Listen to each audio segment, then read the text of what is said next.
আমাদের দেশের লোক মনে করে পয়সা থাকলে সম্মান পাওয়া যায়, পয়সাতে রুজি পাওয়া যায়। ভুল কথা। আল্লাহ তাআলা সব থেকে ভালো খাবার, ভালো রুজি তাকে দেয়। রাসূল আকরাম সাল্লাল্লাহু আলাইহি ওয়াসাল্লামের হাদিস, নবীজি বললেন, যারা আল্লাহর রাস্তায় দ্বীনের পথে থাকবে, আল্লাহ মৃত্যুকাল পর্যন্ত তাদেরকে ইজ্জতের রুজি দান করবেন। জোরে বলুন সুবহানাল্লাহ। আমার মুসলমান ভাই, আপনি শুনলেন হালাল খাবার, সকালবেলায় উঠে আপনি যদি তমলুকে যান, সকালবেলায় উঠে আপনি যদি মেদিনীপুর টাউনে যান, আপনি যদি সকালবেলায় উঠে আপনি যদি আরো কোনো জায়গায় বাজারে কলকাতায় যান, তো কোনো অপরিচিত হোটেলে খেতে গেলে মুসলমান তাকে জিজ্ঞেস করতে হবে না, হবে না দাদা মুরগিটা জবাই না কাটা? কথা বলে না? করতে হবে না? কেন? আপনার জন্য শর্ত হালাল খাবার, আপনাকে জিজ্ঞেস করতে হবে। চলুন, আপনি এটা বুঝে গেলে আমাকে জবাই করা মাংস খেতে হবে। সকালবেলায় উঠে বাজারে গেছেন, বাজারে গিয়ে বলছেন, আরে রাতের বেলায় জলসা শুনেছি, 1 কিলো জবাই করা মাংস দে। কিনছেন জবাই করা মাংস, টাকাটা কিন্তু আবার সুদের টাকা, সেই একই মাল দাঁড়িয়ে গেল। কথাটা বুঝাতে পারলাম? টাকাটা সুদে, কিনছেন জবাই করা মাংস, একই মাল দাঁড়িয়ে গেল। যদি বলেন হুজুর সুদ কি, কোরআনকে জিজ্ঞেস করুন। ওয়াহাল্লাল্লাহুল বাইয়া ওয়া হারামার রিবা, হে আমার নবী, সুদকে আমি আল্লাহ হারাম করেছি আর ব্যবসাকে হালাল করেছি। জোরে বলুন সুবহানাল্লাহ।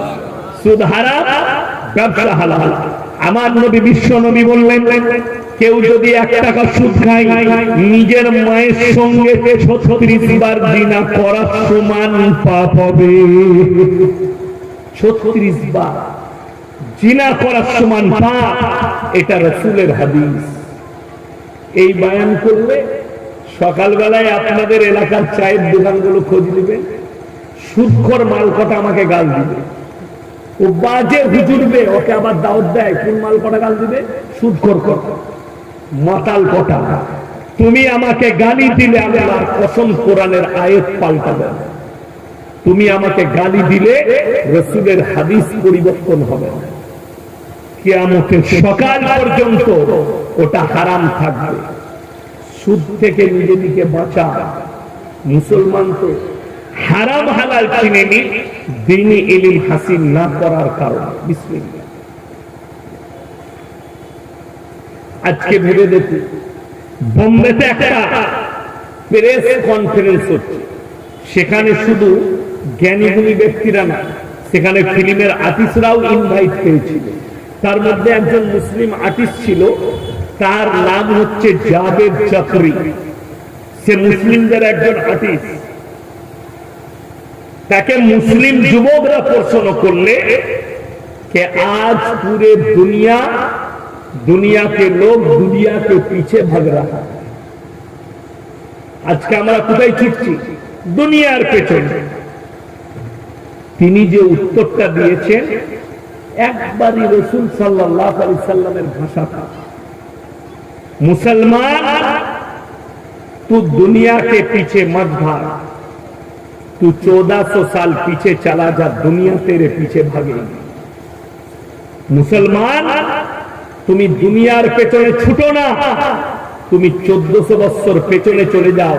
রাসূল আকরাম সাল্লাল্লাহু আলাইহি সাল্লামের আখলাক আর চরিত্রের উপরে এসো, আল্লাহর কসম দুনিয়া তোমার পেছনে ছুটতে শুরু করবে। তার উদাহরণ আমি স্টেজে দেব, এইখানে দিয়ে যাচ্ছি উদাহরণটা আপনাদের। আমরা মৌলবীদের আমাদের ক টাকা আছে, আমরা মসজিদে 5000 10,000 বেতন পাই, আমার মাদ্রাসায় আমার 11,000 টাকা বেতন। কি বুঝলে?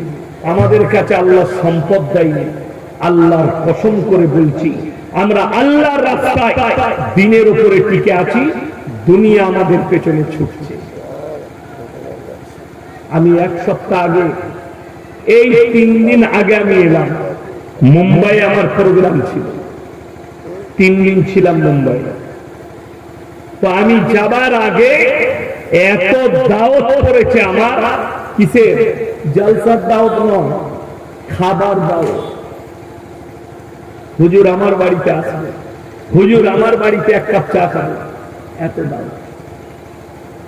হাওড়ার ডানকুনি হুজুর, 2 ছেলে বললে কোথায় আছেন, দেখা করতে যাবে।